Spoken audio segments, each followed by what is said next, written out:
So today I want to look at some recipes and get you cooking with your new Thermomix. So we're in Cookidoo.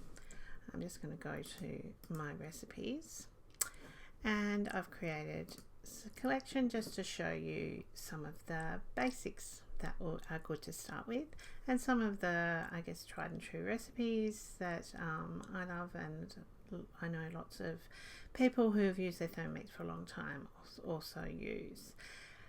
Many of these recipes, particularly in part one here today, are simple, and it's a good way to just get familiar with how the Thermomix works, how powerful it is, and what it can do. So one of the first recipes is the vegetable stock paste. And the reason this is often mentioned, and it's considered one of the first things to cook, is because this stock paste is used in quite a few Thermomix recipes. Like you'll put it in your bolognese sauce, in soups and so forth, and it just adds a boost of flavour.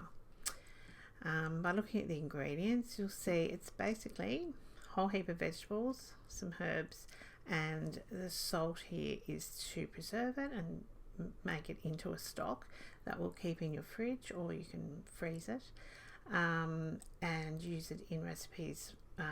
It'll make about, I think it's about 500 grams or so of stock as a paste, and then you put about a tablespoon or so into most recipes. With this, obviously it's got an ingredient list here, however just use what you've got, and it pretty much fills the bowl at the first stage when you put all the vegetables in. The other thing you can do is, as you've got vegetables that are nearing the end of their life, you can just throw them in the freezer, and then you've got things ready there to make a stock when you need a new stock. For example, with the celery, you can use like the tops of the celery that you might not otherwise use, and so forth. If we look at the recipe, it's pretty much three steps. So it's put everything in and chop, and that just brings it all down to a small size to get ready for the next step, which is just cooking for 20 minutes. And then once it's cooked, you just blitz it all up so it gives you a nice smooth stock paste. Okay, so the next couple I've done here, it always seems to do this when I come back here, one moment, is tuna dip. I do this quite often. This was in the basic cookbook for the TM31 when I got it, and it's lovely just to put on Margarita or toast, or with carrot sticks or whatever for a lunch. The only, just for your info, I do make a variation to this recipe. I actually make it with half the amount of cream cheese, and then it's more tunery. I've probably once made it as it should have been, but I prefer it a little bit more, less cheesy, more tunery. And again, 2-3 steps, really easy to try.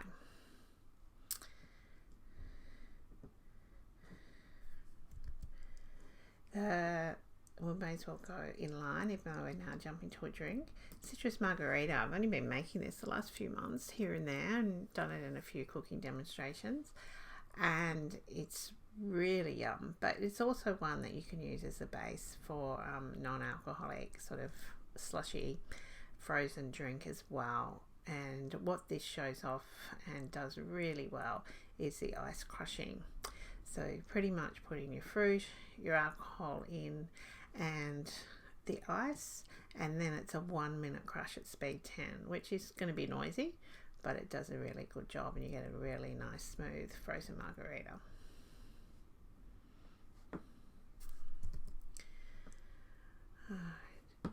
Next, I've put in here the mashed potato recipe. There are a few different recipes for mashed potatoes, but this method is a method I've been doing for years, even before I knew this recipe was on Cookidoo actually.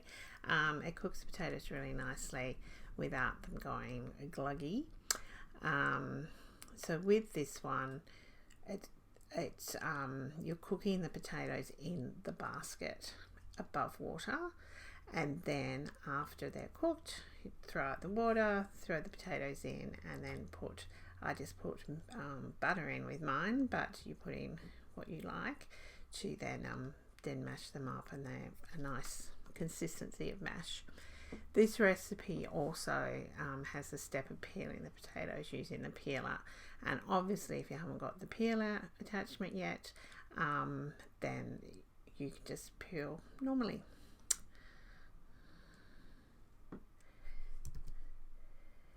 Now the Fruity Dream, this is one that we often do at demonstrations because it's very much a wow factor recipe. It's something that you can do anytime. All you need, you've generally got the ingredients if you've got some frozen fruit in the freezer. So the only ingredients is sugar, and you can vary the quantity of that, an egg white, and then your frozen fruit. I often do just with one bag of fruit, which is 500 grams, and the recipe's still absolutely fine. If I'm doing that, I'll cut down the sugar just a little bit for the ratios. Now with this one, there are a couple of steps. One of the key steps is when you've added the fruit, that you actually have the spatula in through the hole in the lid, and you're turning and stirring as you go. This just helps prevent the fruit as it chops from all getting sort of thrown to the edges of the bowl, and so it keeps it moving just that little bit better. And this comes out like a soft serve ice cream. Mayonnaise, which is used in the tuna dip recipe, but also obviously just for everyday use. This is so simple. The recipe I used to use with my TM31 was about a 7-minute pouring of the oil. This is 1.5 minutes. So it's done differently, but it comes out with a fantastic result. So it is so quick. Use grapeseed or a similar oil, and measure that out first into a jug, and then it's basically everything in, and just pour in the oil onto the lid, and it seeps through the little gaps around the measuring cup, and you'll hear the sound change as it emulsifies. Now, tip down the bottom, if you want a garlic mayonnaise, then you can just chop your garlic first. That's normally the version I do as well.